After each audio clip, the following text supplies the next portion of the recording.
Welcome to the Growler Town Hall Forum here at Fulton Brewing. We're very, very glad that you can all make it. We got some great questions for our candidates. We're very appreciative for all of them to come out, so thank you very much for making the time for us. So, tonight is going to be divided into two sections. The first half of the forum is going to be about arts, music, culture, food here in Minneapolis.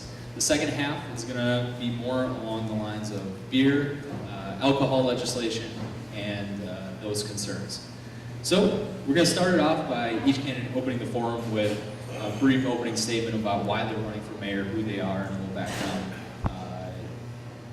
Answers throughout the night should be kept around 1 minute, as close as possible. That'd be fantastic. And all of our questions came in from folks out in the community. So these are questions directly from citizens in Minneapolis. And then we're going to close the forum with a short closing statement from each of the candidates selected. That'll happen in here at Brewery, so that's not a problem. Breaking the ice. All right.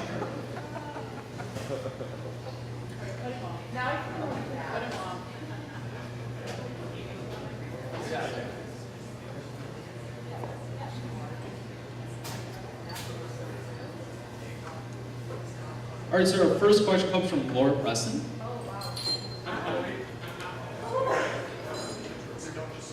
Hang on 1 second, I'm sorry. We're going to do our introductions first. Joe's got the mic back there. So let's go ahead and do our opening statements, and we're just going to pass it down the line here. So please tell us who you are, why you're running for mayor, and a little background about yourself.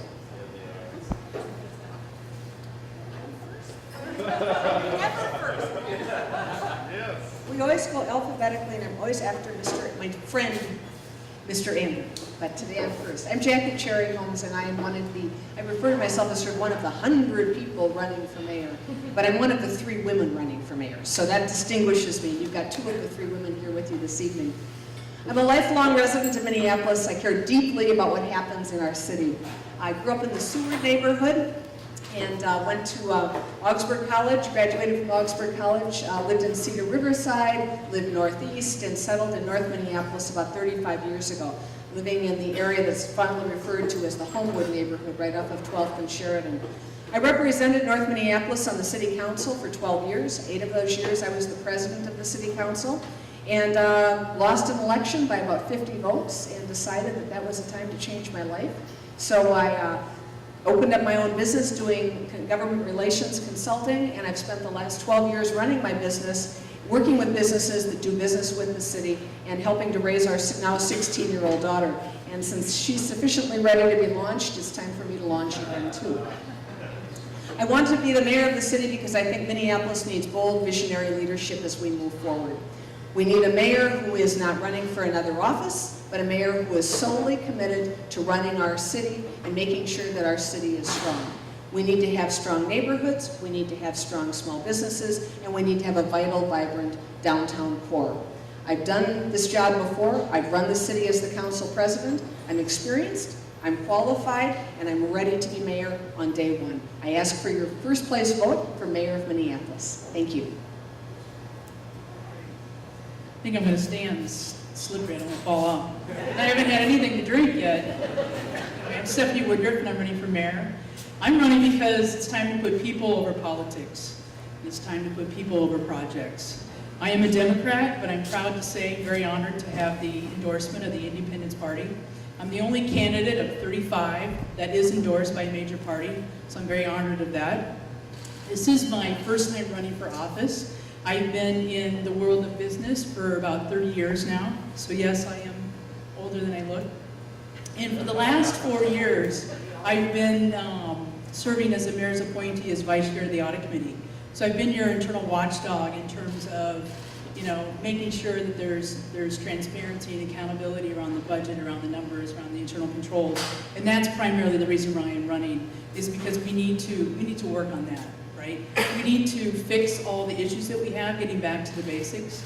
I'm running to make Minneapolis the smartest city in America, not the greenest, not the most progressive, but the smartest. Because if we can close these gaps, we have the greatest economic advantage to build more of a sustainable model for this wonderful city. So I grew up small town Iowa on a farm. My grandparents migrated over from Germany. So I basically grew up with beer. So it's actually really hard to be here smelling beer without having one in my hand. So I look forward to enjoying one after the debate. So thank you.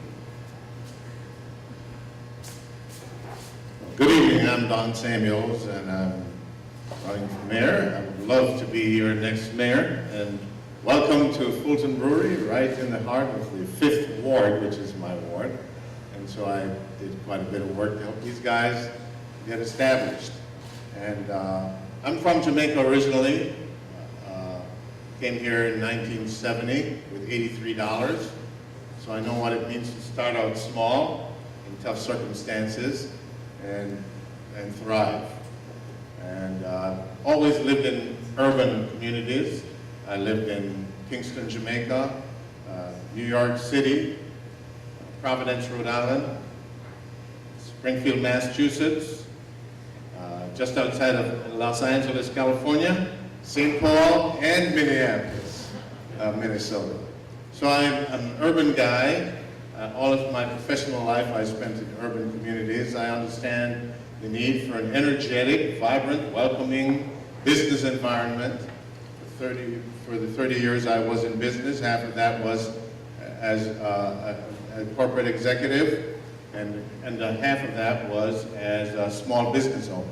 So I know what it means to start up, either as a new immigrant or as a new business person, or as a new politician, and to work hard and the importance of having obstacles moved out of your way. And so that's the kind of spirit I'm going to bring into the council, into the mayor's office. I'm going to bring that creative spirit as a designer. We design beers, we design shows. We want to be known as that creative community, and we're in the top 5 creative communities in the country. We need a leader who understands and can lead creativity and who leads from a creative perspective. That's me of all my opponents. I'm the one who can claim to be one who lived on his creativity every single day. And I want to bring that and join you in your industry to make this a vibrant city. Hi everybody, I'm Mark Andrew, and I am running for mayor of Minneapolis. And I'm truly honored to be here today and running with a whole bunch of people who are highly qualified to run for this office. It's really great to be in their company. I also am a city kid, born and bred. But I was born and bred here in Minneapolis and made a lifelong commitment to our city very early in life. I, like a lot of people here, am an entrepreneur. I'm a small business person, and I have a long history in entrepreneurial undertakings. I just finished my annual stint at the Minnesota State Fair, slinging my real s'mores, if anybody bought any of those, or world's greatest French fries. And I also own a green marketing company, Greenmark. And if anybody here has been to a Twins game across the street, you're familiar with Greenmark's work. We created the Minnesota Twins Pentair Rainwater Recycle Partnership, which captures all the rainwater that falls on the target field and repurposes it for irrigation of the field and washdown of the building. I'm very proud of that project because it required a huge amount of creative energy to conceive it and to put it into action. We are also getting very close to getting the first solar project at the airport, and that was also an initiative of our company, Greenmark. I am running for mayor because I want to help make a great city greater. From the days when I started MPIRG and was the first president of MPIRG at the University of Minnesota, right up until today, I have known and loved our community, but want to take all of our advancements and all of our sophistication and get us to the next level of greatness. I have private sector experience. entrepreneurial experience. I am a very progressive candidate, and I will be honored to serve you as your mayor if I am elected this fall. Thank you. Good evening, my name is Cam Winton, and my thanks to the Growler and to the Fulton Brewery for having us here tonight. You all may know we are in Gummy's Tap Room. The marketing for Fulton says extraordinary guys, ordinary guys brewing extraordinary beer, but I've gotten to know Gummy from around, and she's the wife of one of the guys and the brother of another, and Gummy's sort of the linchpin of a lot of it. So nice to see you, and thank you for the hospitality tonight. I mentioned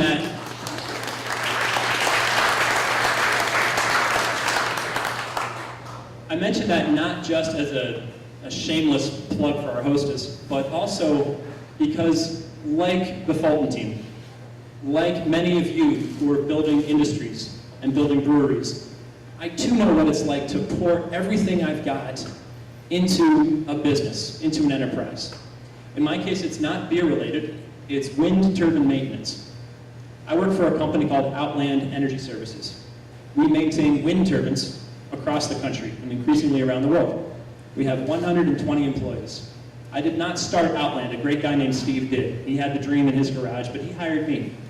I rose up the ranks, and together with my 119 coworkers, we built this business in a way where every single employee had great wages or salary, full benefits for themselves and their families, a real stake in the business. I'm drawing on that experience and offering myself to the voters of Minneapolis as I hope the next mayor, because I want to draw on that experience to do three key things. The first is to see the story of Outland Energy Services repeated again and again and again in our city, where people with a dream and an idea and a willingness to take a risk do so here in our city and create the jobs we need. Right now, City Hall generates too much red tape. As mayor, I'll cut it so we can see that story repeated. My second priority is to deliver the essential services of government more effectively so that we can restore the balance between the property taxes that people pay in and the services that they receive. These are the things that are so boring that we take them for granted until we need them. The paving of the roads, the plowing of the roads, the staffing of the police department. And my third key priority is education. Everything I've been able to do in my life, I've been able to do because I had a world-class public school education. And right now, though, not every child in our city can say that they would get a world-class public school education, and I want to change that. In short, I'm offering fresh eyes. I respect the heck out of my opponents. You are spoiled for choice. You know each one of you gets 3 choices. You've got a lot of great choices. But I am the one candidate up here who's not an elected or an appointed DFL official. And so I ask you to give me a shot, and I hope I can earn your vote. And it's Cam Winton. Thank you very much. So that was 1 minute per candidate, obviously. No. We gave a little extra room to that, but we really are going to try and move things along. Every single candidate is going to be answering each individual question. So we really want to take things along. We'll go kind of back and forth here across the way, but Brian's got our first question. All right, this one comes from Laura Preston from the North Loop. Hi. I'm actually reading Matt O'Reilly's question. He couldn't be here. Full disclosure, right? He is the proprietor of the Republics in Seven Corners and Calhoun, so he spans Minneapolis. I'm Laura. I live in the North Loop Warehouse District, and I run a restaurant in Uptown. In order to get all of you better, in order to get to know all of you better, but knowing all well that this room of people will totally judge you for your answer, what is your favorite local restaurant and why?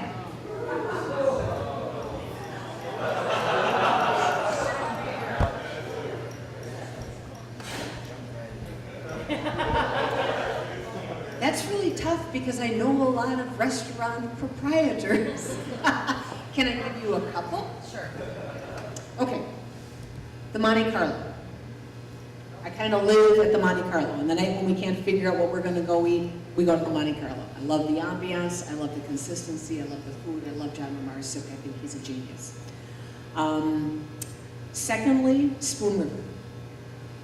Brenda is just one of the true gems of our city, and I was so sorry when Cafe Brenda closed, but I'll tell you that I took my husband to Spoon River. He's a real meat and potatoes kind of guy. First time I took him there, he said, "Oh my God, what are these things? Am I going to eat them?" And now that's his absolute favorite restaurant to go to. So probably you'll find us either at Spoon River or the Monte Carlo on a really regular basis. I'm going to answer that by meal, because I go out a lot. I would say Grand Cafe for breakfast. Mary Hunter, obviously the best. And then for lunch, or maybe all day Sunday happy hour at the kitchen, Loring Kitchen.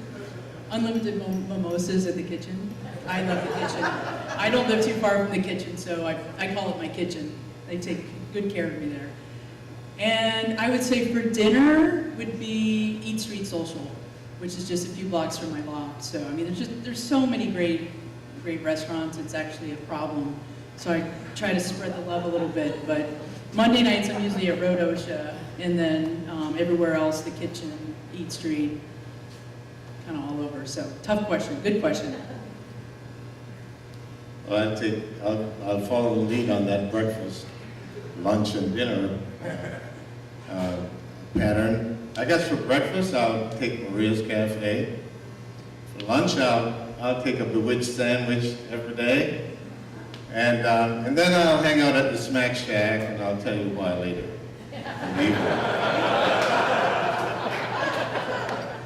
Right, Don. Few that I really like a lot. I've got to do a shout out for Tilia. Stephen Brown is gifted, and his partner York Pirrock, who owns Fast Horse, just down the way here, do an incredible job.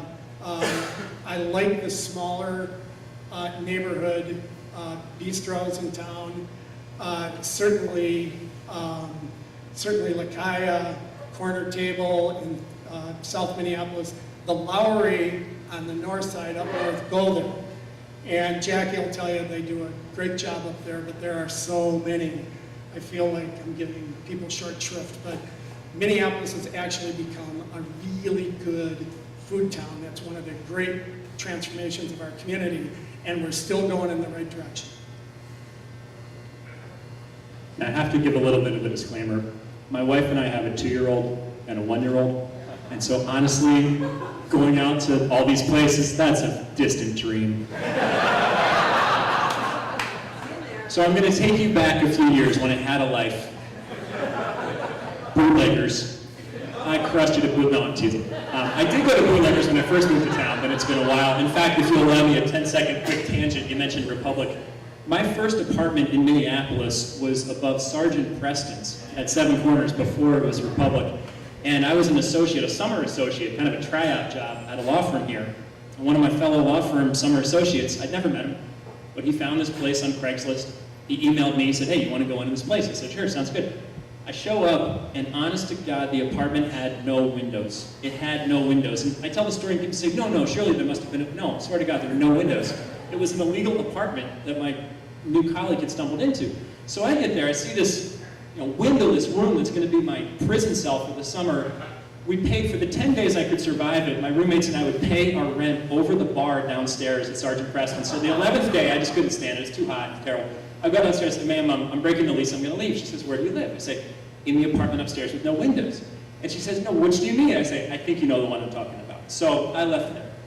To answer the question, Tin Fish.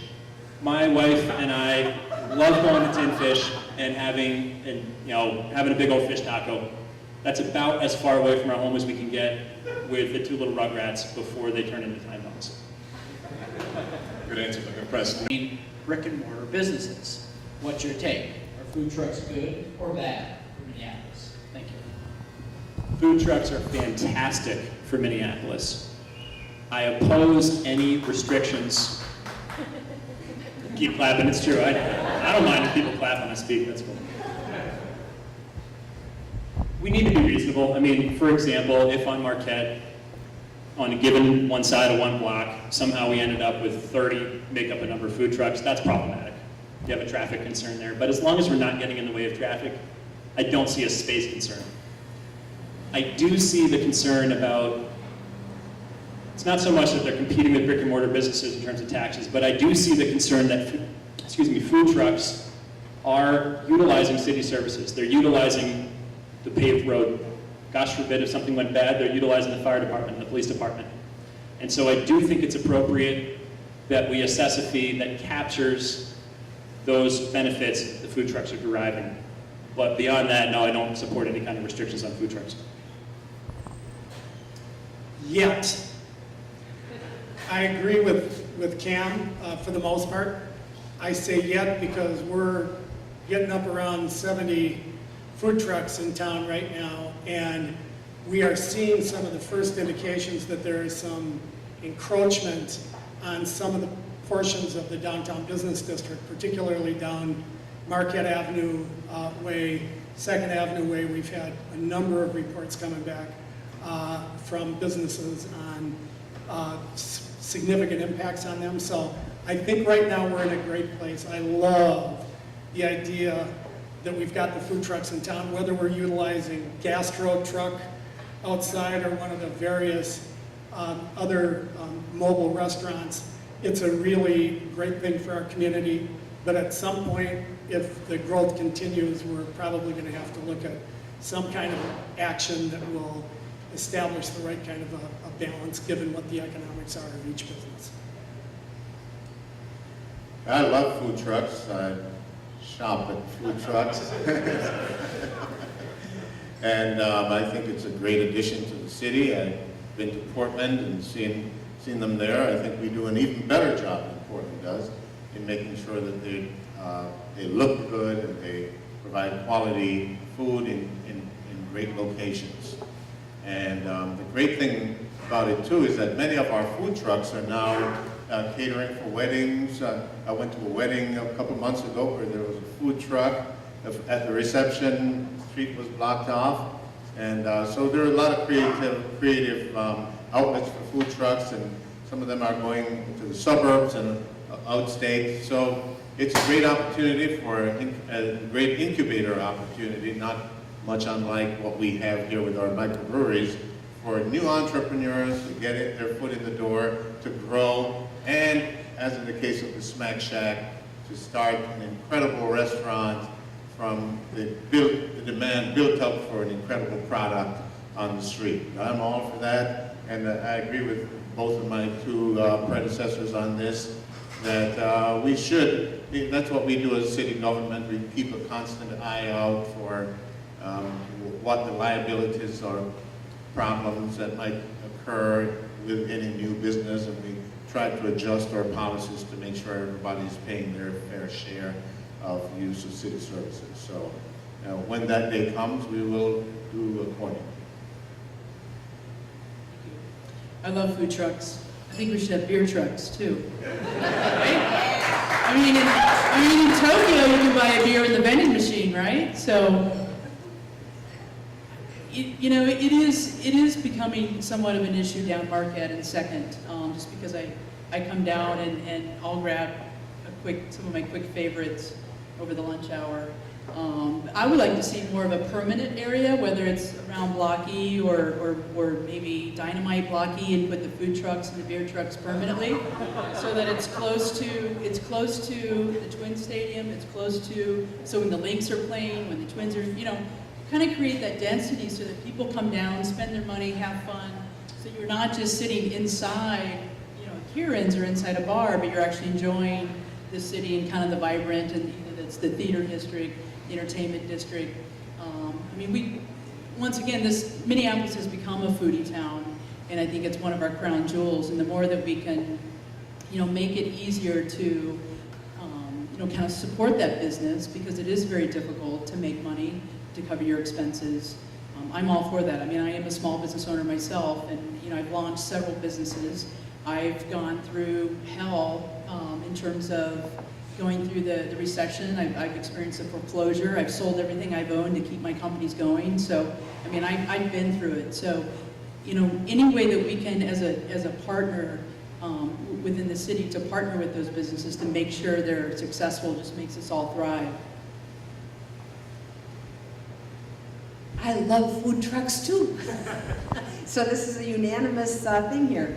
You know, I get my hair cut at Rocco Alto Belly in the IDS downtown where you overlook the food trucks. In fact, the other day when I was down there, the woman who was cutting my hair said, "How do you feel about the food trucks?" Since she had the scissors, I said, "I love food trucks." But in all seriousness, I mean, they're a real addition to downtown. They're a huge addition to downtown. And I think they help create that vibrancy that we all want to see downtown. I think though if you talk to the leasing agents downtown, you'll also hear that there are some challenges with the businesses that are in the bricks and mortar buildings. So in my world, it's not either or. In my world, it's both and it ought not be a problem. What I find a little distressing is that the food truck people and the leasing people have both told me that the city's position is, you guys need to sit down and solve the problem and then come to us with a solution. Well, that's not the kind of mayor I'm going to be. I'm the person who's going to call everybody together and say, let's talk about this and let's figure it out and let's solve the problem, because it doesn't need to be a problem. It's a problem of riches. It's a problem of good stuff going on. And so I would see this as an opportunity for leadership, not to sit back and say, you solve it and come to me, but for us to say, we got some ideas. How do we bring people together and how do we solve the problem? Because it doesn't need to be a problem. It should only be an asset. Great, we're getting better with the 1-minute questions. I will say, if you can't see it, there's a big gong up here made out of a keg. And I'm warning you all right now that I will use it if I have to. So, Brian's got the next question. We'll go this way on this question. 1 minute, please. All right, this one comes from Nicole Weiler from Midtown Phillips. RT is leaving some giant shoes for you all to fill within the cycling community. And I was just wondering, in the wake of several recent cyclist deaths, what you have in mind to improve the infrastructure that we've already created to ensure my safety, our safety, in a city that so desperately needs to move towards non-motorized transportation? I think we're going through a transition where people have always looked at bicycling as being recreational, and bicycling is not recreational. Bicycling is a mode of transit, and we need to understand that it is a mode of transit. It's not just something we do when the weather gets nice and we get out on our bicycle. For many, many people, it is as valid a mode of transportation as a bus or any other motorized vehicle. So we need to accept it as that, and we need to account for it as that. I think Minneapolis is really on the right track with cycling. I am a firm supporter of bicycling. In fact, when I was in office 12 years ago, I had someone in my office who was solely dedicated to working on bicycling issues. He's still in my life. He still calls me and informs me about bicycling issues because he's very engaged. I think we need to have the Complete Streets program, and I think we need to build into our infrastructure repairs, both in Minneapolis and in Hennepin County. When we're going to do a big, giant street repair, we need to include cycling and bicycling safety and opportunities as part of our street repair. So we don't have to do things twice. We can do it once, and we can account for cyclists, and we can ensure their safety by bringing them into the infrastructure, the formal infrastructure of the city. I think Washington Avenue is an opportunity to do that. I've been watching very closely what the opportunities are that they're exploring on Washington Avenue. I think that's one of the first steps. But firm commitment to doing the Complete Streets program, ensuring cycling safety, and I look at bicycling as a means of transportation. Great question.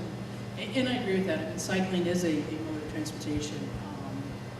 I actually rode the bus for a year because I didn't have a car after I sold everything. So I can appreciate this question. You know, the more that we can get bicycles off the road into their own lane or area, the better. I live off of Nicollet and Franklin, and just by having a lane painted green isn't good enough. You cannot see that at night. I used to live off of Bryan Avenue, and once again, just by having something painted green is not good enough. And I wouldn't ride my bike down Nicollet at night. There's just no way. There's no way.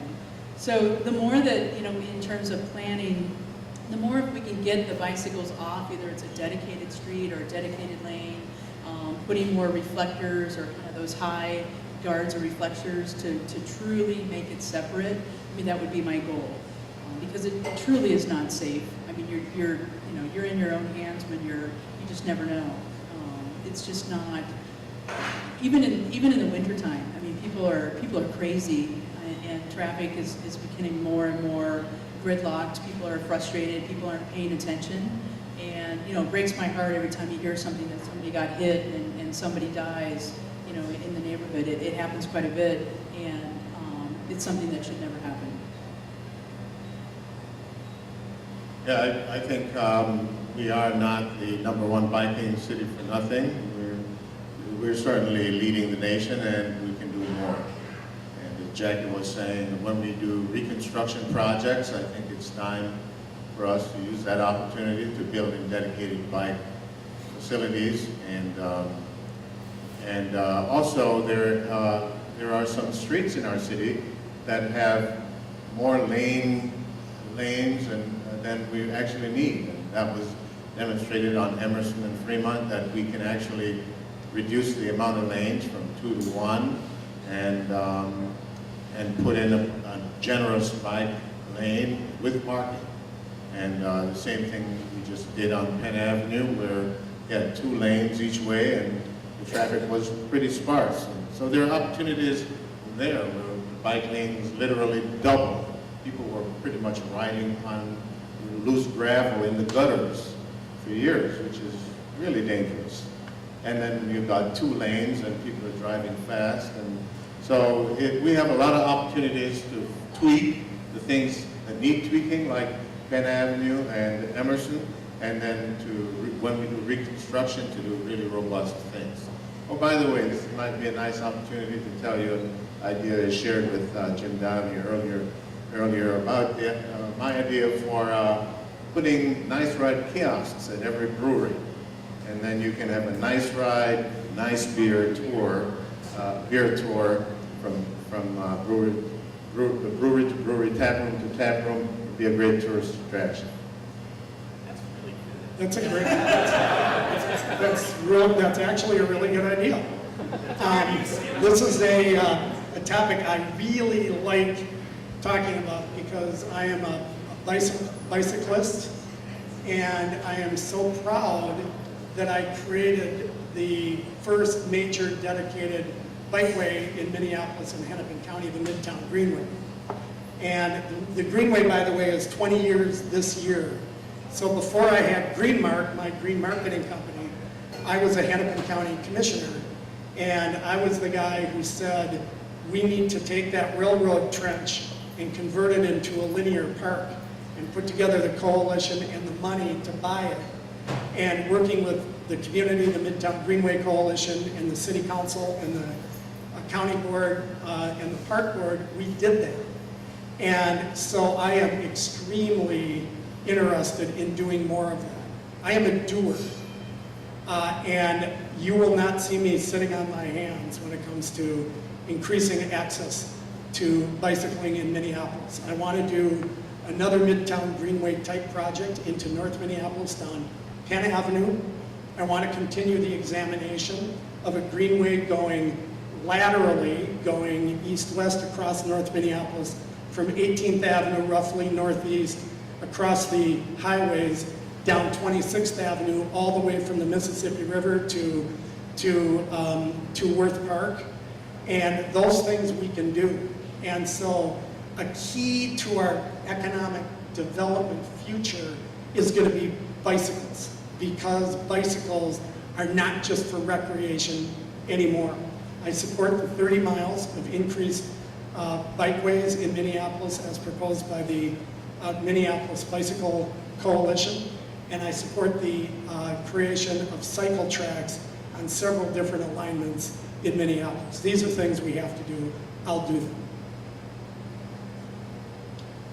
Thanks, everyone. So, you've heard my life story at this point. I moved to the worst apartment ever and started working at the law firm.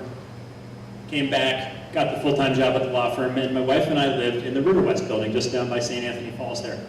And so I had the shortest bicycle commute in the history of the world. It was about 6 minutes each way, and I commuted via bicycle basically every day except in the month of February. There was always one son of a gun who could outlast the ice and the cold better than I could. And so he continued to commute even through February when I had to call it quits. So I was a bike commuter when I lived downtown. As I look at this issue now, I do share the commitment to expanding the use of bicycles throughout our city by expanding bike infrastructure. And if I were a regular politician coming up through the system of elected and appointed DFL officials, I'd stop my answer right there. And I'd just say, hey, that's great, I'd tell you another story, and we'd move on. But I'm not. And so I need to share this. As I go around the city, I meet a lot of folks who are having trouble making ends meet because their property taxes are too high.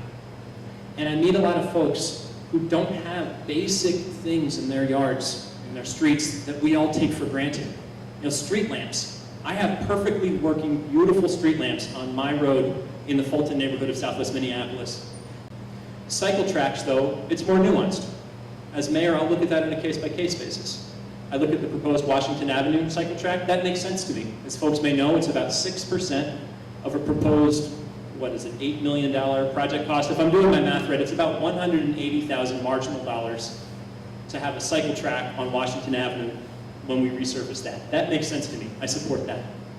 But the broader proposal from the Minneapolis Bicycle Coalition for 30 miles of cycle tracks, I can't sit here and say, yes, I approve that. I've got to look at it on a case-by-case basis because we can't keep spending money we don't have and expect to keep treating residents like ATMs and then expect them to stay here and expect other people to come to our city. It just doesn't work. It's the best city in the country, but there is room for improvement, and we have to be honest to get there. Thank you. All right, this next one is a two-part question. The first part of the question, please just give a nice yes or no answer, and we'll go down to the second part of the question. I don't know which one's more important, so I'm going to hand it off here to John Schaff. Willing to do a stage dive at First Avenue to show your support for the Minneapolis arts, food, and music culture. What if I've already done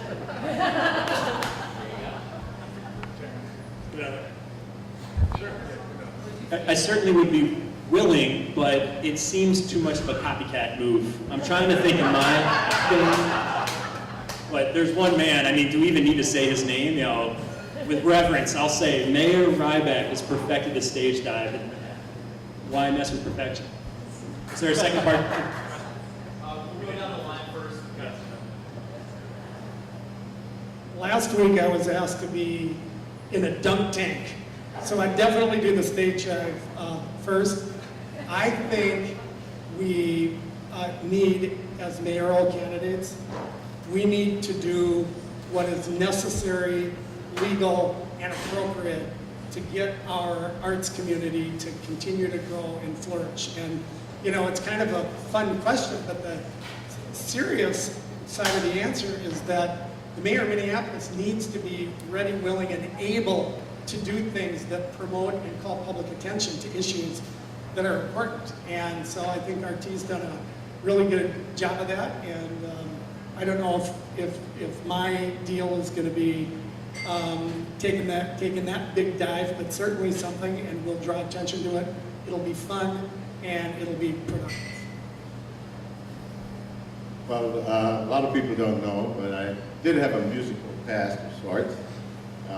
At 19 years old, I had the #1 hit on the Jamaican Hit Parade.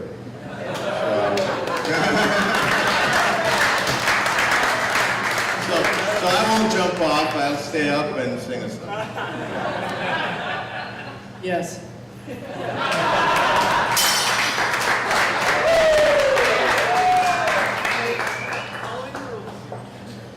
You know, in public office, you get asked to do many things. I've ridden an elephant. I ran with some bulls down Main Street one time. I think that the mayor needs to do whatever they're asked to do to promote the city of Minneapolis. The arts are hugely, hugely important to us. I will never be a good stage diver like RT, but I got a 16-year-old daughter, and she's going to show me what I need to do to support the arts. And that's a stage dive. You can count me in. I'll figure out how to do it. I will not be wearing a dress. Great. John has one more question. It's much more serious. Yeah, lots of good answers there. Now for the more serious question.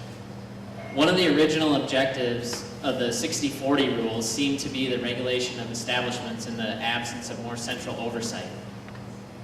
Now that the city council is reviewing all liquor licenses and dealing with violations on a case-by-case basis, it seems that this central oversight would eliminate the need for the 60-40 rule. What is each candidate's take on a repeal of the 60-40 rule to help promote business growth and expansion in Minneapolis communities outside of the downtown entertainment district? I think we need to look at the 60-40 rule outside of the downtown district. I was at King's Bistro or Cafe or whatever it's on 38th the other evening, and or 42nd the other evening, and 46th the other evening. Yeah, 46th, it was right across from Cafe Ina. I was there and we were talking about this very thing.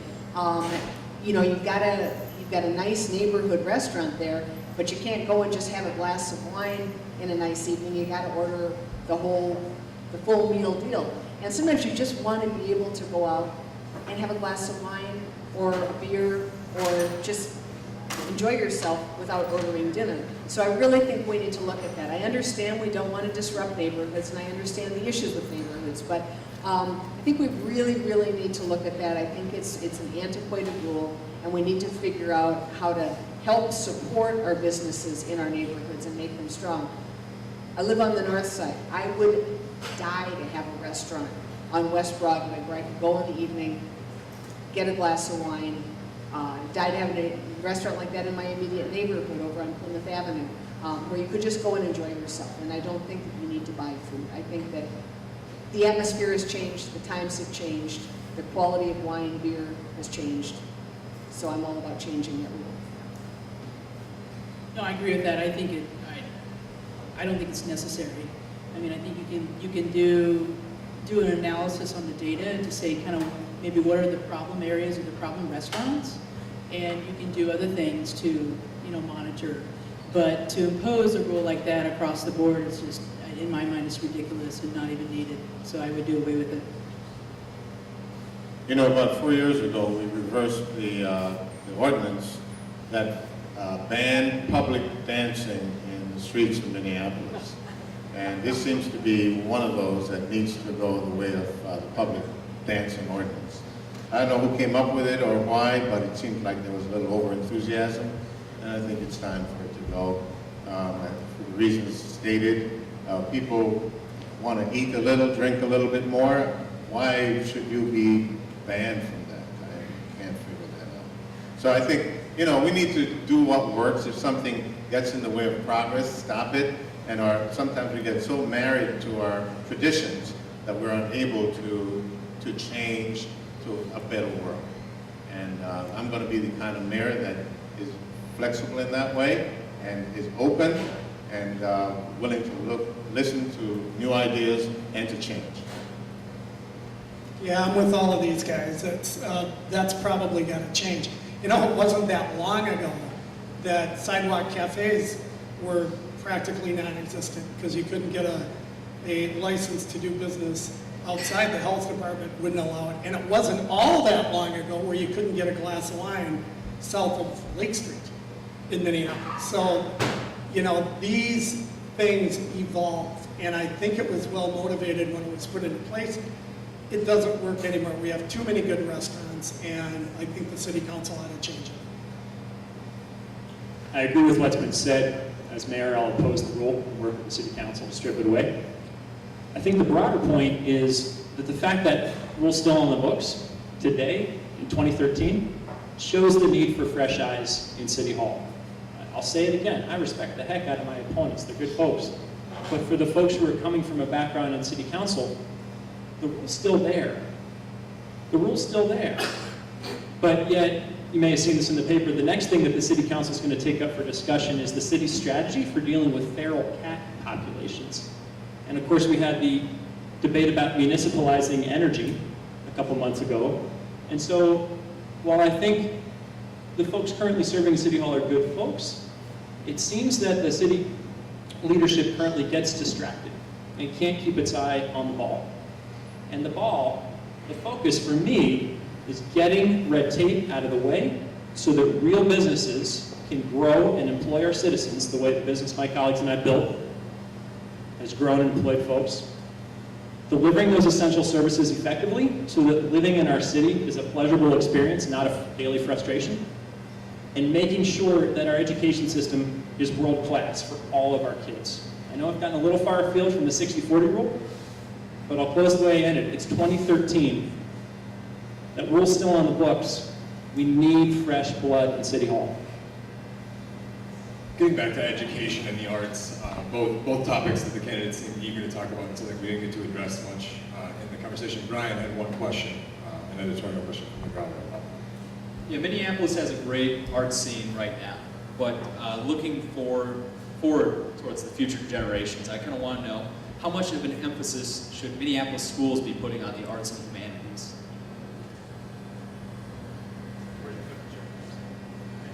We're trying to keep them to a minute, Brian.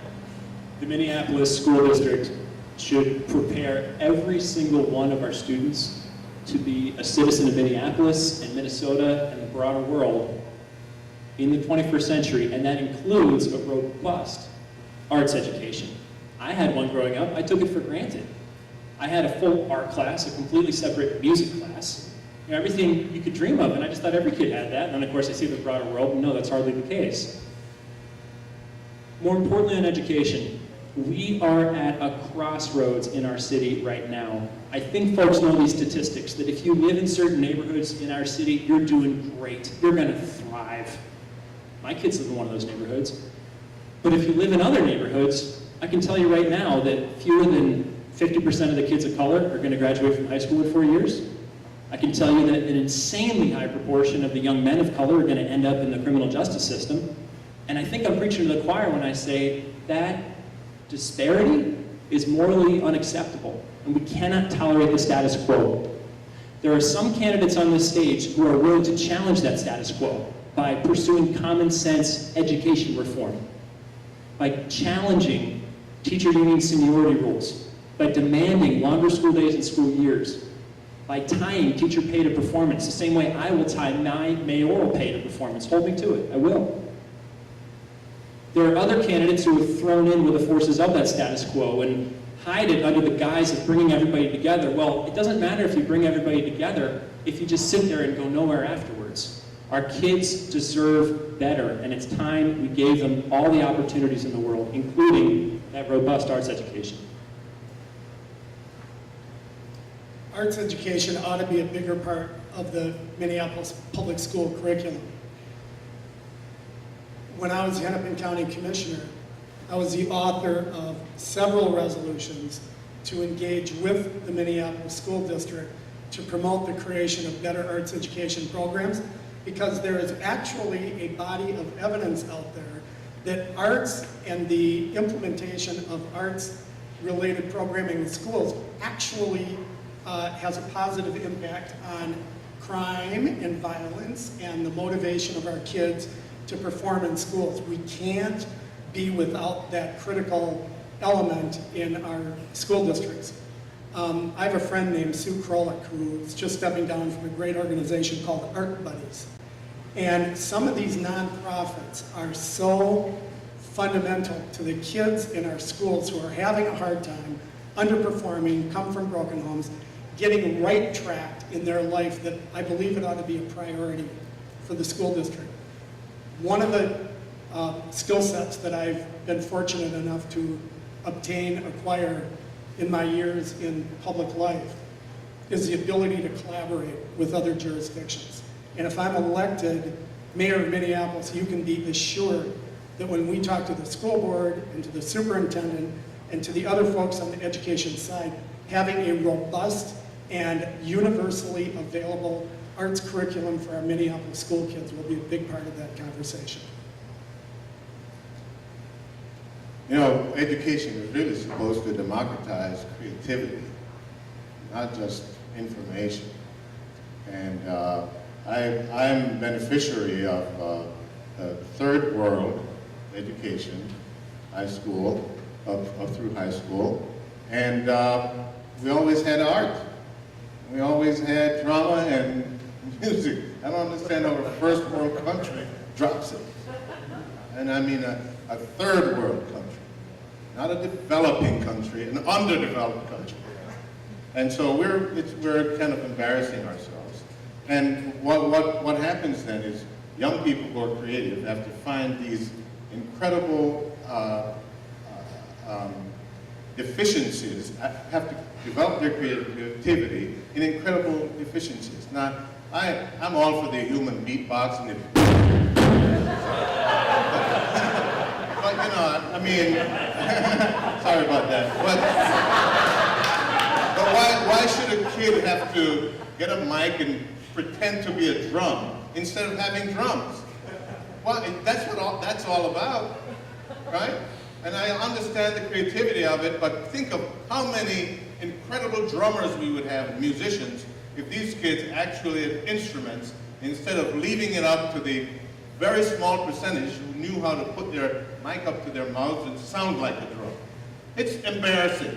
Or to have an upturned plastic bucket and they'll, wow, look, so creative. Well, please, give me a break.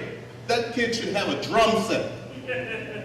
And we're such a kind of a mean-spirited when it comes to enriching the lives of the down and out and the downtrodden and the poor. And then we celebrate them, bring them on American Idol, and 1 out of 2 million succeeds, and when we clap and pretend that that's a real music contribution to the music of America. Give every child a chance.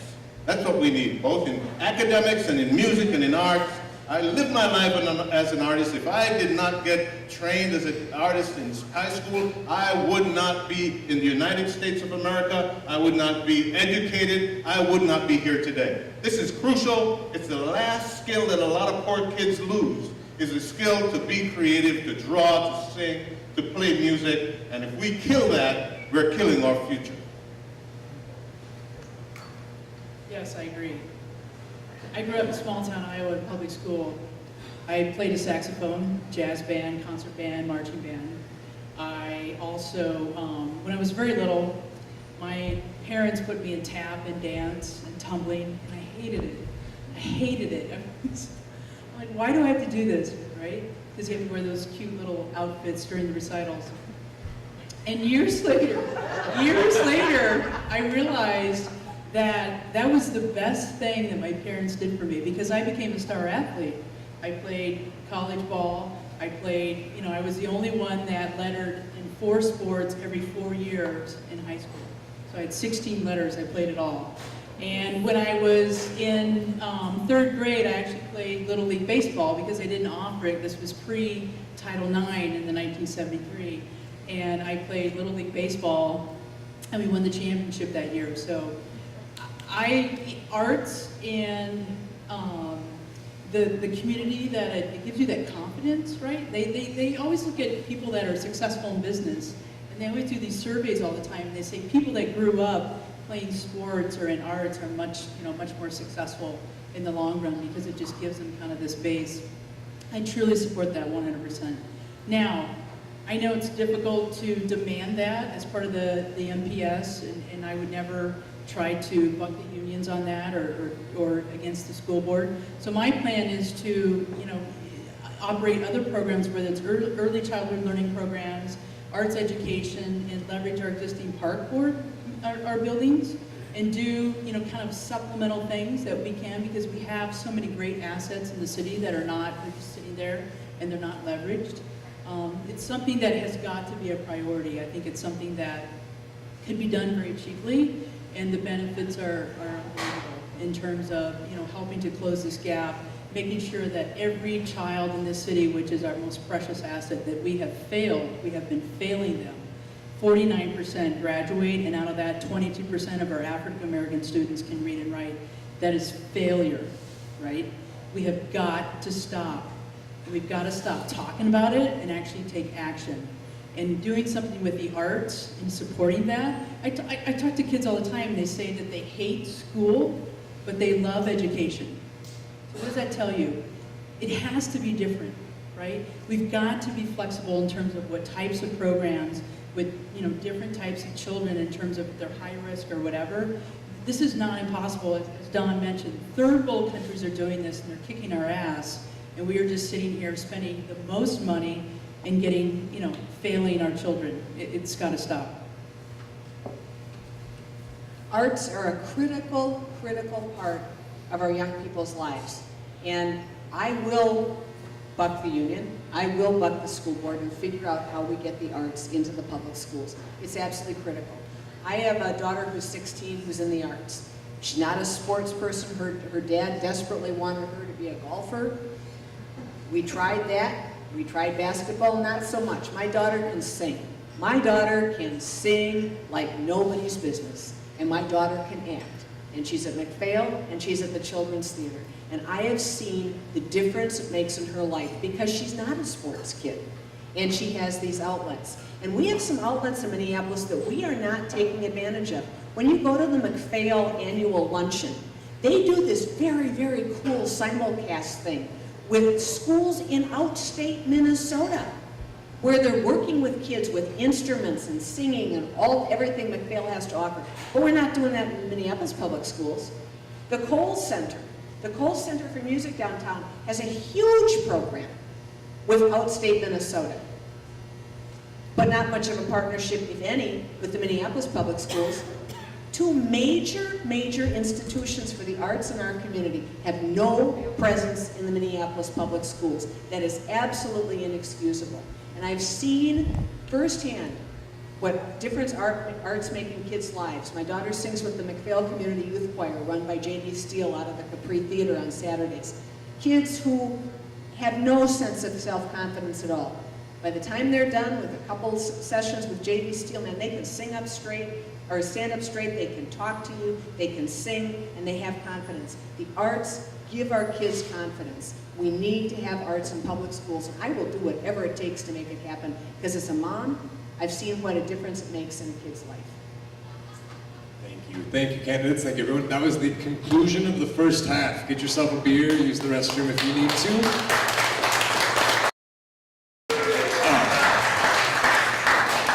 We will start off the second half of the conversation, which again is towards the beer and alcohol side of the conversation. So a lot more fun. I hope everyone's getting a little loose out there and ready to get involved. We had a question emailed to us from a gentleman named Josh Robertson in the Kingfield neighborhood, and Jim here is going to read that question off and get us rolling. Absolutely. And on behalf of Fulton, I just want to thank all the candidates for coming out tonight. I think this has been a great first half, and we're all looking forward to an even better second half. So Josh Roberts wrote in, and he is from the Kingsfield neighborhood. Recently, I have investigated opening up a liquor store in the city. It turns out that the process is highly regulated and filled with numerous issues, reviews, and restrictions. Between the commercial space issues, school and church zoning issues, there are only a few areas that one can actually set up a business of this type. Specifically, what changes would you make to the current process to streamline it and make it easier to open a liquor store in the city? We have to cut down on the red tape. We have to make things easier to do, and I think we need to relook at the restrictions on liquor stores. I have some personal experience with this, and frankly, it's one of the things that encouraged me to run for office. I've done some work with a friend of mine who owns Broadway Liquor Outlet on the corner of Broadway and Penn, Dean Rose. And his business was ground zero for the tornado, and his whole building went up, and there was nothing left of his business. But he wanted to rebuild. It was a business that had been in that community for 30 years. We don't have a whole lot of businesses on Broadway that have been there for 30 years or that want to stay there.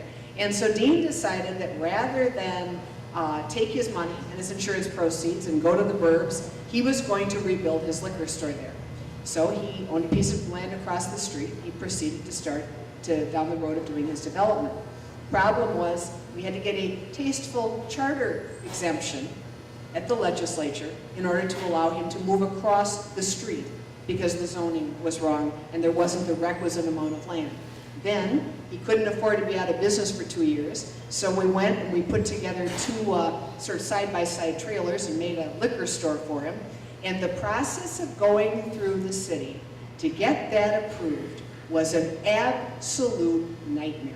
It took about 4 months. It took 4 months of meeting with a different person every time we went down there, until finally we showed up to get the building permit, and the guy we were with said, "Have you seen this checklist of things you need to do?" I about lost it and said, we aren't leaving here without the building permit, go get your supervisor. Point of the matter is, Dean shouldn't have had to hire me. We should have welcomed Dean to keep his business in the city. We should have encouraged him in every way possible. He shouldn't have had to go through 6 months of red tape to get his business open, and we should have done everything we can to make it possible. I am the candidate who has the actual experience working with these issues every single day, and I bring that with me to the mayor's office. No, good question. You know, I never understood that rule that liquor stores couldn't be by schools, because, you know, schools end at about 3:34. People don't get home from work till about 5 or 6, and that's when you want to go get a six-pack or a bottle of wine. So I never understood that. So that's got to go. Once again, I think you need to look at the data and look at the problem areas and you know, be reasonable, you know, have some common sense here. If you took away the rule, it's not like 1,000 people are going to go and open up liquor stores. So every corner there's going to be a liquor store like it's the next Starbucks. I mean, it's just not going to happen. But we've got to make it easy for small business owners that want to be in business, particularly the retail business. I mean, that business is hard, really, really hard, right? It's low margin, a lot of hours. People invest their life savings. And if somebody really wants to be in that business, we've got to make it easy. And you know, the concept of schools or whatever, it's just not a problem. Yeah, we have a huge problem at City Hall with customer service and making things easier for people to do business. And it goes beyond business licensing. It goes to working on your house and all of that. I know when you live in a city and everybody's closer and there is a more dense population, more business people and more contractors to oversee, there's a tendency for the laws to grow. But we're going to have to take a real critical look at our ordinances and our processes, our codes, and make sure that we keep them at a real nice minimum. And there are cities around the country, like New York, where the mayor is taking a real business-like approach because he has businesses. So he wants the city to run like a business in terms of its friendliness to the consumer. And so when I become mayor, I'm going to have consultants in customer service from Target, Best Buy, other businesses like that, helping us to design a new approach to customer service at City Hall. And we're going to have to make people feel like you do when you get to Best Buy. Somebody greets you at the door and says, "Hi, may I help you today?" Even before you want anything. You feel totally flattered. They're facilitating the process for you. And by the time you leave, you have just what you want. Right now, it's kind of like, "Hey, who are you? You're lucky we're here, because we can stop your business, you know." And that's the attitude we have. And people feel empowered, and it's a culture that needs to change, and I'm going to be the mayor to shift that. Yeah, I think we kind of agree on that one, Don. I was very surprised when I first got into the mayor's race. I got in later than a lot of the leading candidates, and I have to tell you, I am surprised that I have heard so much from small business entrepreneurs about the difficulties they've had with regulators in City Hall. I think part of it is a cultural problem, and part of it is people trying to, you know, do their jobs a little bit too well. There's no question that we have over-regulation, but I think in the city, especially as it relates to small business entrepreneurs, as a small business entrepreneur myself, I understand that. I understand people going through difficulties. Whether they're in retail, whether they want to own a liquor store, whether they have some other kind of business they want to open. So one of the things that I want to do is have a process that we set up that is going to get rid of more of the regulations that really aren't needed anymore. And there is some effort along those lines happening at City Hall, but it's a little slow and it's not quite aggressive enough. And so I want to make sure that we go back and have a lot more community input from small business entrepreneurs who come in and can maybe more ably articulate what the challenges and problems are they have in dealing with city regulators. And I think that's going to be a big step forward if we're able to accomplish that. As Mark said, this is one where I think all the candidates agree on the goal. Make it easier for people to come here, start businesses, grow businesses. And the stakes are really high. And we have this great region-wide low unemployment rate, the lowest unemployment rate in the country as a region. But that headline statistic masks some real disparities between neighborhoods. There are neighborhoods in North and in near South with 12, 13, 14, 15% unemployment. I know everybody in this room thinks that's unacceptable. The difference between the candidates comes when we talk about how we get from where we are to where we want to be. Everybody know that cartoonist, illustrator Rube Goldberg, in terms of the Rube Goldberg machine, this crazy contraption like something you'd see at a carnival with springs and levers and widgets sticking all out. That's what our regulatory services department is right now. Now, this is the United States. We live in a regulated capitalist society. As a business person, I do share the view that regulations help us live in a stable society we want to live in. But with respect, I note that my opponents are tinkering with a Rube Goldberg machine. They're taking a spring off here and maybe moving a widget over here. And for the folks who currently are in City Hall, I scratch my head and wonder why it hasn't changed yet. When I'm there, we'll start with a clean sheet of paper. We'll go from the current 160 categories of license that exist in the city down to about 7. We'll be rolling them out soon. And we put the entire process online for the folks in our city who have online access, and for those who don't, they'll be able to do it over the phone on a recorded line. No more of these checklists, no more of talking to different tip of the spear people. If one person at the development review process tells you something, that will be binding to the city. If Bob tells you something, Jim can't tell you something later. Bob will write down what he said in the computer and you're stuck, and the city's stuck with it. It's only by starting from scratch with the fresh eyes I'm offering that we can get from where we are to where we need to be. Thank you. Jim's got a question. All right, the second question on the beer side is from Neil Augerwood. Thank you all for being here tonight. My question is, what city or cities in the U.S. do you believe have the most enviable legal and regulatory framework around alcohol production and distribution? Why and what can Minnesota do to get closer to these policies? It would be really cliched if I said Portland right now. Seems like everybody dreams about being Portland. I'd much rather be here. You know, I don't know the answer to that question.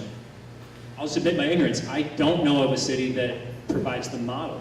I'm aware of the initiatives underway in Minneapolis to improve things, and as soon as this form's over, I look forward to speaking with people in the beer industry and the trade association to learn what cities, and I see, just for the record, I do see some staffers mouthing words of cities to their candidates up here, so take it with a grain of salt when they start spouting off things that are perfect. Oh, that's funny, guys, busted red-handed.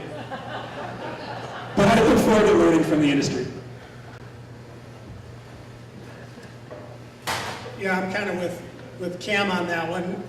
You're going to probably have to educate us, maybe all a little bit, but I do have some communities around the country that I think are really good showcase cities. Because to me, the broader application of the question you asked is, what are the cities that offer the environment within which the great vibrancy of the cultural and recreational and entertainment amenities can be in full bloom most of the time. And you know, some of those cities are bigger than ours. Certainly Chicago is an incredible city. I wouldn't trade places with Portland either from a regulatory framework or a cultural one, because I think we have a very lively cultural arts and entertainment scene in our country. But I think the broader piece of that question is really about what kind of leader is going to step in and allow our city to completely flourish. And some of the proposals that I have as a mayor are kind of big vision things. I'm a big vision guy. And so I like having things that make a big impact. One of the things I want to do, for instance, on Hennepin Avenue is create an arts and cultural promenade leading down to the Mississippi River from the Walker Arts Center. And that avenue is going to be a lot greener. It's going to have transit. It's going to have a lot more entertainment, hopefully some brew pubs, maybe some pop-up businesses. And I'm working with Tom Hoke, who has been talking about this for a couple of years, who's part of the Hennepin Theater Trust, on fashioning a program where we can do that on several avenues and in several districts of our community. So, you know, we're going to, what I want to hope to see is that the question you're asking now is, who do we want to emulate in another 5 years, having all those communities saying they want to emulate us? Yeah, I'm not sure about the cities thing. I could fake it. You know, I could say, for instance, Kingston. You wouldn't know where you want to go. But just grab a beer, man, and go outside and just stand on the corner. You know what I mean? Get a red Sprite and just stand up. You know? But you wouldn't know what I'm talking about. So neither would I. But I think as long as we're open to improvement, as long as we're willing to jettison what doesn't work, to learn from those who are succeeding, replicate that, I think we can become gradually better no matter what other cities are out there. We can borrow from them, and we can improve, and we can get better. And I think that's the important thing. I know that as a parent, my dad made a lot of mistakes.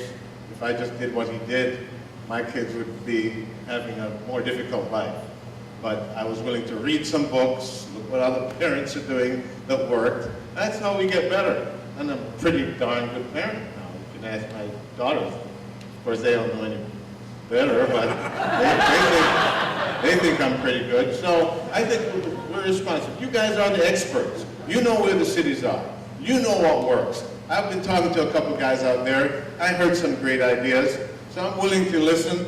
And no mayor is going to have all of the whole options and systems in their heads.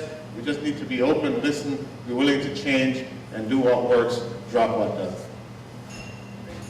Yeah, I mean, I think there are a number of cities, obviously Portland, Denver, so forth, but I don't think we should try to model after, those cities.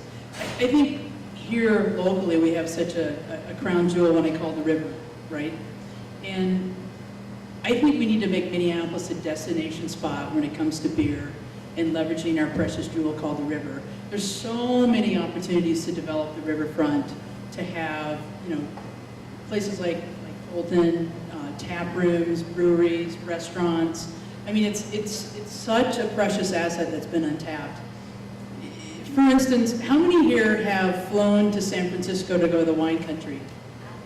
Right? Okay. How many have gone to Louisville for the Bourbon Trail? Yeah, see? So my point is, we have that opportunity here to create something like that. I don't know what you call it, whether it's Mississippi Brew or whatever. We have so many precious assets and so many great ideas that for, that sustainability to create those jobs and to create those opportunities so that Minneapolis becomes a destination spot to leverage that, I'm all for it. As with everyone else up here, I'm not sure which city is better in terms of the regulatory piece of it. But what I'll say is that we have some good examples around us of things that are going well. Strangely enough, Duluth. Mayor Ness in Duluth has done a wonderful, wonderful job of putting Duluth on the map. And has said, we're going to model ourselves after Boulder, Colorado. We're going to be the Minnesota Boulder. And that is huge. I mean, people now, when you go to Duluth, when I was little, you went to Duluth, it was like, because your folks made you go there. Now, you really want to go to Duluth, and there's stuff to do there. And Mayor Ness has done an excellent job of branding Duluth and really building on its strengths. I think that San Francisco is a city that has a lot to emulate. The neighborhood restaurants, going to Little Italy, going to Chinatown, going to all the ethnic neighborhood restaurants. That's something that is very positive. Chicago, I love to go to Chicago. We need to be, I think, more like Chicago. It feels safe to be there. It's fun to be there. You eat well when you're there. You shop well when you're there. There's no excuse why we can't be like Chicago. But it takes leadership to do that. And I think one of the things we don't do very well in Minnesota is we don't say we don't know, and we don't look to other places to learn how to do things better. And I am not a person who's afraid to say, well, I don't know. There's got to be someone else who's done this better. How can we learn how to do it better elsewhere? So, you know, I'm all for making Minneapolis a destination place. I think we need to figure out what is that, and I think, frankly, the craft brew business is one of the things that we can really build on. Every time you open a magazine lately, you see Minneapolis Food and Wine. Parker Restaurant was written up this month. Victory 44 has been written up in Food and Wine magazine. We need to do more of that. Great, and along the same lines, Jim? Excellent. And not only can we look to other locales, states for good liquor laws, but we can also look back to Minnesota's past. And one way that we would like to do that is by reading the book Amber Waters. We are lucky enough that the author of Amber Waters is not only here tonight, but is also a Minneapolis resident. So Doug Helverson.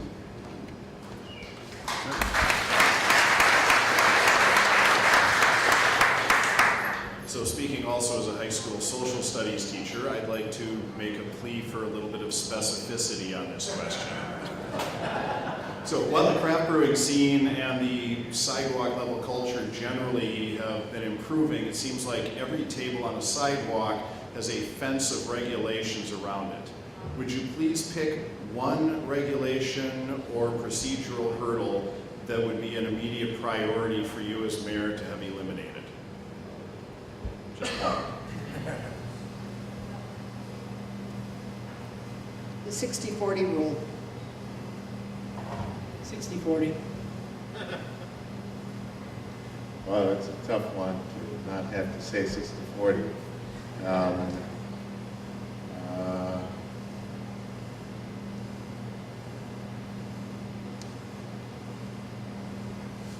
Can't think of one right now.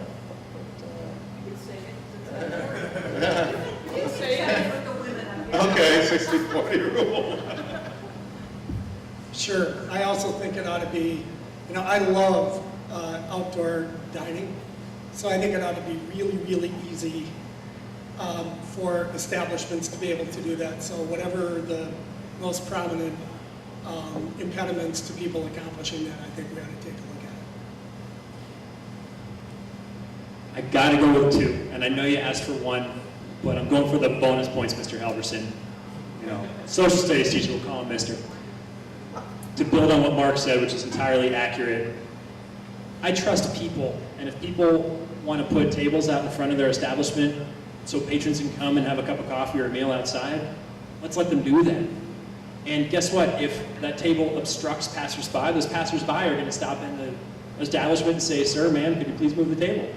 And the owner of the establishment isn't going to want to tick off all the neighbors, so eventually they'll move it. So I trust people to work out where tables should be on a sidewalk. I don't think we need a city hall bureaucrat running that. But the number two I have to add is the jukebox rule. Right now in Minneapolis, you have to have a license to own a jukebox and put it in your establishment so people can put quarters in it. Really? Apply upon the forehead, that's crazy. So that go too. Great. Excellent. Our next question is from Daniel Mays from the North Loop. Daniel's from the North Loop, but the establishment that he's a proprietor of is Stinson Wine Beer and Spirits. So that was the whole thing. Great play. Yeah, thanks, dude. So yeah, my name is Daniel Mays, and I'd really like to extend my thanks. My wife and I and my little son live just a block right over here, and we want to make this neighborhood family friendly as well. That's my little shtick.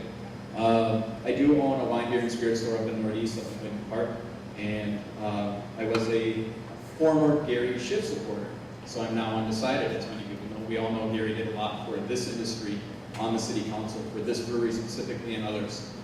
My question is, what sources or authorities do you use to inform your stance on wine, beer, and spirit regulations? Reading a lot of the raw materials online. I happen to be an attorney, and so I can wade my way through the state statutes, the city ordinances, some of the other rules that are generated, the committee minutes to see which committee person's thinking what. So when I'm trying to get my head around a given issue, I dig deep into all of that, and then I talk to people. I was chatting with you gents before. I look forward to chatting with you after the forum, and in years to come when I'm the mayor. And talk to folks. I love people. I think every single person here would agree. We all love people. That's why we want to lead you as the mayor. And so it's important to me to talk to the people who are really affected by these regulations. And it's because I've stood in your shoes, building a business, raising a family too, in your particular case, that I know we need to change things. I know we need those fresh eyes in there. And shameless plug, I'll let Gary speak for himself, but ask Gary about it. I think he'd tell you I'm an old good guy. I'll tell you that too, Ken. You know, I looked at, had a very pleasant session with the Growler magazine yesterday, although that doesn't talk a lot about state regulations or city policy. I always refer to the legislative newsletters when looking at specific things that are being discussed at the legislature, politics in Minnesota online, and I'm a big aficionado of MinnPost, which talks, I consider to be the best public affairs news source out there today. And most importantly, I talk to scads of people, like thousands of people. I made, leading up to, I was proud to be the leading vote getter at the city DFL nominating convention. And I made several thousand telephone calls to every single delegate to that convention. Gary Schiff delegates, everybody, every delegate. And I have learned and reconfirmed from my previous political career that all the answers we need come from the people that we get to talk to while we're campaigning. That's the best source of it. Yeah, I found it matters less what you know and how open you are to learning. And so it's entirely possible to go into an issue as a politician, a political leader, that you absolutely know nothing about and end up on the right side because you talk to the right people. And so as a council member, basically a legislator, I have always made sure that the folks who are being affected are at the table. That if we're changing a policy or we're seeking to improve our code, we talk to the folks who are involved in that business, both from a business and a consumer point of view, and also from the regulators. Bring everybody together in a room. And I, as one person, can have one-on-one conversations, but bringing everybody together in the room and having that back and forth is really important. And I'll tell you, even on this event, I'll confess that I cheated and had a half-hour appointment with Jim Diley before this forum. So that goes to show you how I approach these issues. I want to find out what's happening in the industry. I asked him, what's new? What are your problems? What are your obstacles? What are your opportunities? And so that I can be a better debater, I'll do the same thing to be a better mayor. Great question. As your head auditor, as the vice chair of the audit committee for the city, I'm a data person. You've heard me say that several times tonight about I want to look at the data. So I'm fortunate to have a lot of my staff members here. Jessica, who is a JD student, I throw stuff at her in terms of doing the research. Paul Ostro, my campaign chair, who has been serving in the public for many years as past city council president. Somebody I look for in terms of providing me guidance, because I don't have that expertise looking back, 10, 20 years in terms of what's been happening in the city. So I'm very fortunate to have great people around me that kind of feed me that data. But I take that as part of the solution, and then just getting out and talking to people. Talk. It's one thing to have the data and think that you have the solution, but it may not be realistic, because unless you're out there talking to people and really understanding what those problems are, and actually admitting, and I've admitted several times, I don't have all the solutions. I really don't. I don't have the silver bullet to solve the education problem. I don't have the silver bullet to solve our transit issue. I just don't. And I'm not afraid to say that, because I don't have that political career, that I'm staking it on. I'm just not afraid. So I'm the kind of person that has built a 30-year career in my business as somebody who's been really bold and that head collaborator. Then I'm going to go out and really listen If you can listen, that's really the number one key to being a great leader, is to be able to listen.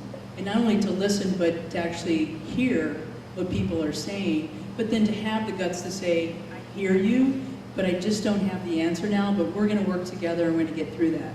So I'm very fortunate, like I said, to have an amazing staff around me and also my colleagues at City Hall that I currently, network with. And, you have to be fluid, things change, right? What you think may be an answer today may change tomorrow. So that flexibility and having that bold leadership to be able to step up and say, sometimes I don't have the answers, is the type of mayor that I'm gonna be.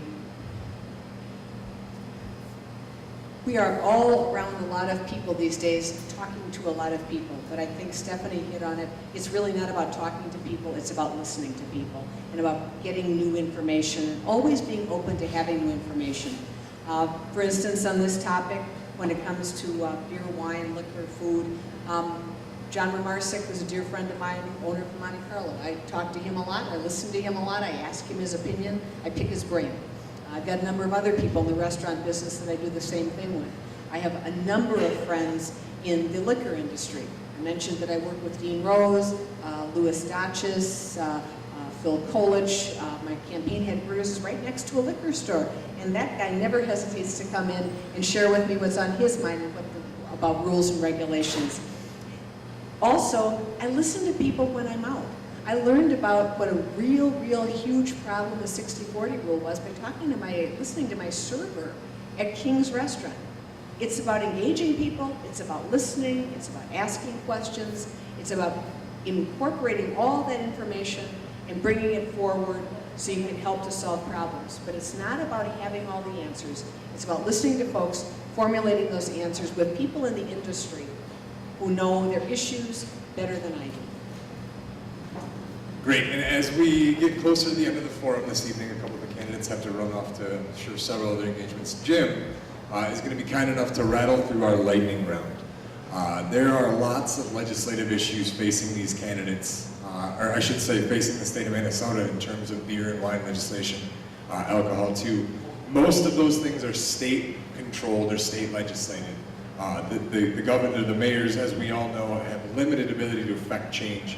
But we as the constituency are still curious to have the answers on some of the hot topics in beer and wine. So Jim's going to rattle off a couple of things, mostly yes or no, if it can't be the yes or no, and a very brief summary of your feelings on these points. Are we ready? All right. The first question in the lightning round is, would you support Sunday sales? I do not support Sunday sales. Yes. I think those laws can maybe have archaic origins, but I know some people in the business are concerned about it. I was surprised to hear that, so I want to learn a little bit more from the folks in the business and then make that decision. I think it's coming, but I'm not convinced yet. I absolutely support Sunday sales. Absolutely. The next question is, do you support taproom-like legislation such as the Surly Bill for micro distilleries to sell their product on site? Yes. Yes. Yes. Yes. Unanimously, yes. Excellent. Would you support legislation that would allow the brew pubs to sell their beers in liquor stores? And if I need to qualify brew pubs. So brew pubs, for those of you that don't know, are brewing establishments that, unlike Fulton and other breweries like Fulton, who brew beer for sale to a wholesaler and out to the restaurants, they brew beer for consumption at the restaurant itself. They don't brew beer to sell at their local liquor store. But would you support their ability to sell, which they don't currently at liquor store? That's an issue I need to hear more opinions on, and I need to get more information on. Yes, if they want to, yes. In spirit, I support it. I just need to make sure that I hear what the other side is thinking if there's another side. I think so. I want to make sure we get all the questions answered.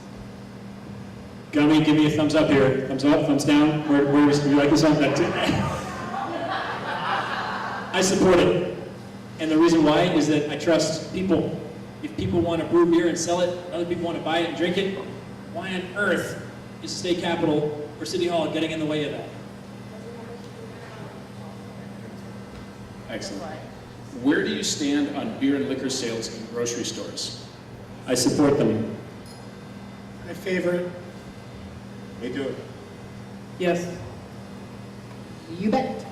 Excellent. And the last question in the lightning round, and I need a little hand from my assistant, Katie Hoffman, in the back. Would you mind holding up a growler? She clearly didn't know I was going to ask this. Excellent. There is a growler.